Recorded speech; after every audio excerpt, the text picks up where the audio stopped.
Today I'd like to show you how to balance nuclear decay equations. You can see here I've got a table that shows the common emission methods for nuclear decay in those reactions. So let me show you how to balance these reactions. They're often easier to balance than a traditional chemical reaction.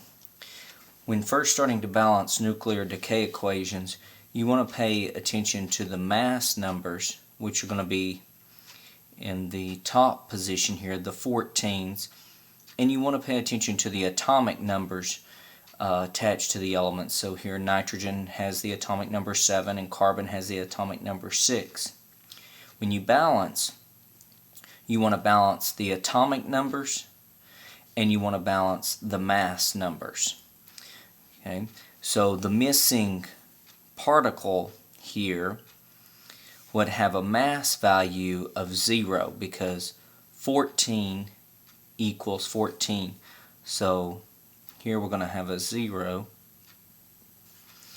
In terms of atomic number balancing, 6 equals 7 plus some unknown. Well, the unknown value must be a -1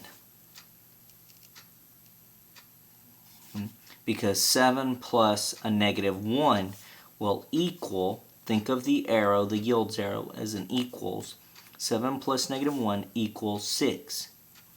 Now let's reference our table here with notation 0, -1 is an electron. Okay, is an electron. Or some call it a beta particle. So you may have the E there, or if you prefer, you can put the 0, -1 with the B there for the beta particle. Okay, so this is a beta emission. If you notice, the carbon-14 isotope decays, resulting in a nitrogen-14 atom here and a beta particle or an electron emitted. Okay, so this is a beta emission. Let's go through a couple of more of these. Okay, we've got 9 plus 4 equals, think of this as an equals, 12 plus, so the missing particle must have a 1 in the mass number position. And then atomic number is 4 plus 2 equals 6 plus unknown, so the unknown must have a 0 there. And the particle up here that matches a 1 and a 0, what could that be? Because I don't have anything listed here. So what subatomic particle has no atomic number value, so that means it's not a proton, and it has a mass number of 1? That would be a neutron. A neutron. Okay, because remember, mass number is the result of neutrons plus protons. So this is a neutron that is being emitted there. Okay, let's try one more.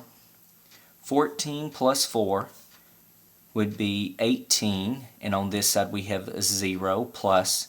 So this must be a mass number of 18. And our atomic number is 7 plus 2. That's 9. And over on the right side, the product side, we have a plus 1 and an unknown. Together they must equal 9. So this must be an 8. And so then we ask ourselves, who has the atomic number 8? The atomic number 8 is oxygen. So this is an oxygen 18 isotope is what is there generated. So this nitrogen and helium here, which we often call the alpha particle, results in an oxygen 18 isotope here. And this particle, 0 plus 1, that's what we call a positron. Okay, a positron. Looks like a positive electron, a positive beta particle. Okay, so this is just a few examples on how to balance nuclear equations. if you want to pause right now, go ahead and pause, and then I'll put in the answers for the last two, and you can start again to see if you get those correct. So hit pause now if you'd like.